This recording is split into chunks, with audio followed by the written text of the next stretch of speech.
In this lecture, Rafael Lorenz is going to teach you about queuing theory. Hi, and welcome to today's lecture on queuing theory and basic principles. So let's start with what is a queue and what is it in real life. For instance, when you call your telecommunication provider, you're often in a queue in the line, the phone, so to say. But also, if you go to the supermarket, such a Coop, and you want to check out your food, you're also waiting in a queue. If you want to fly somewhere and you're waiting in the queue for the check-in, you're also lining there. Also in the post office, you want to send a letter to family, you're queuing there to get your envelope.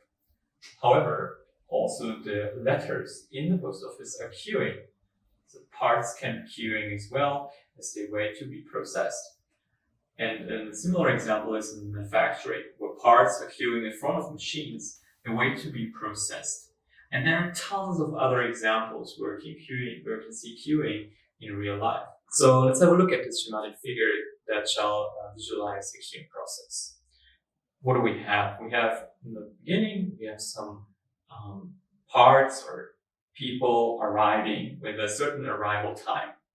Then we have queuing length, the line, with a certain queuing time. Then we have a process that has a certain process time or service time. And finally, the parts or the people will get out of the system again. But have you ever thought about why there are queues in the first place? Well, generally there can be two reasons. First reason would be if the service time is higher than the arrival time. That means the process is slower to be processed, then new elements are coming into this process. This is very seldom the case, very unlikely. But if the service time is lower than arrival time, why do we have even queues? Well, this is because of variability. The service time is not always exactly the same time, and neither is the arrival time.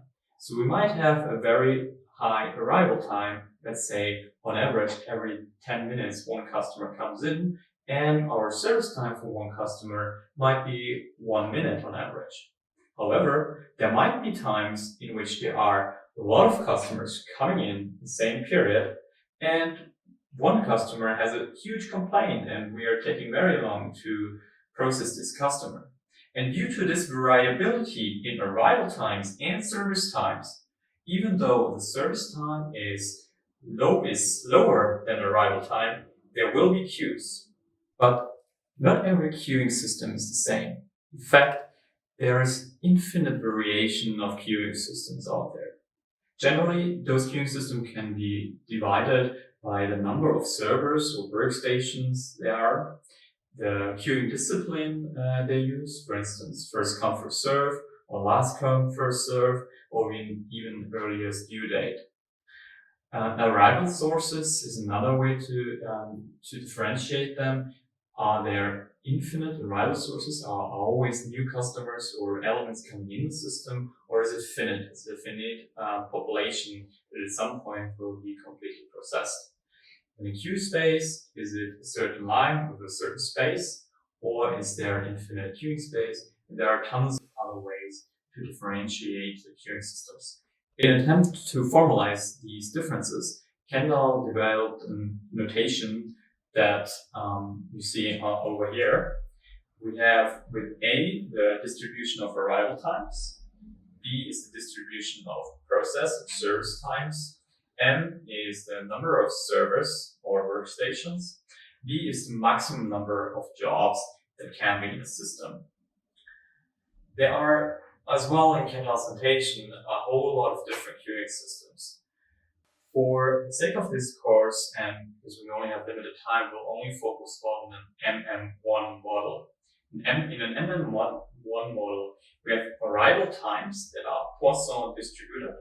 We have service times that are exponentially distributed. And we have a single server with first come, first serve, and unlimited space. Before we jump into explaining the MM1 model, let's first explain some variables required. First, we have the arrival rate lambda. This is the rate at which new elements come into the system. Then we have the service rate mu. Mu describes the rate at which these elements leave the systems or are processed. L is the queuing length from, with W, which is the waiting time for the elements in the system. We have E is the buffer size. And finally, we have Pn, which is the probability of being in state n, and n denotes for the number of elements in the system. So let's look at this MM1 model in a transition diagram. What we see here is a so-called death and birth process Markov chain. We have different states of elements in the system. For instance, we have 0 elements, null elements, 1, 2, or n elements in the system.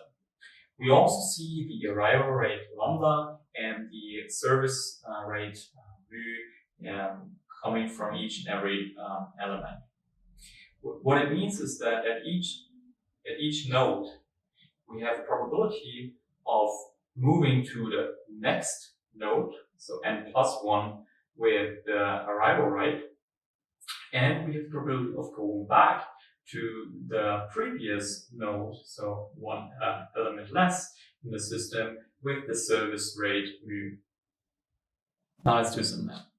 The utilization rho is defined by lambda divided by mu.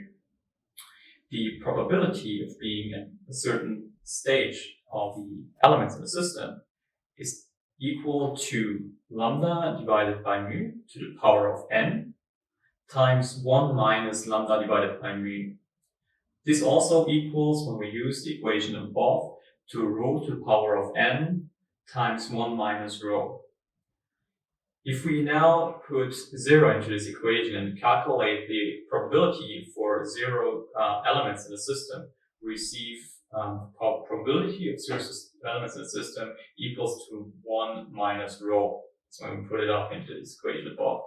Now, if we use this equation, probability of 0 equals to 1 minus rho, and put it into the equation above, we receive that the probability of n elements in the system equals to rho to the power of n times the probability of 0 elements in the system. With this information, we can now calculate some performance measures. For instance, the waiting time, WQ, it equals the fraction of lambda divided by mu times mu minus lambda. And with this information, we can actually use one of the most important laws in the field of queuing theory, which is Little's law. Little's law basically says that the queuing length, L, equals to lambda times W, WQ in this case. And with this information, we receive the queuing length, which is lambda to the power of 2 divided by mu times mu minus lambda. Finally, we can also use this information to calculate the work in progress, which is rho divided by 1 minus rho. Even though the math that we just saw seems to be very complicated, if you use it for a couple of examples, it will get very easy. What we have now seen is an example of a rather simple system. Of course, there are more complex systems with more servers, multiple queues, and other elements. However, what is important for us to show you today was that variability is a core issue in creating queues. So we as production and operations managers have the tasks to fight that variability, especially in the process times. And this can be done by standardizing and making sure we have the right quality in our processes. So thanks for listening, and I hope you enjoyed today's lecture and go out and fight variability.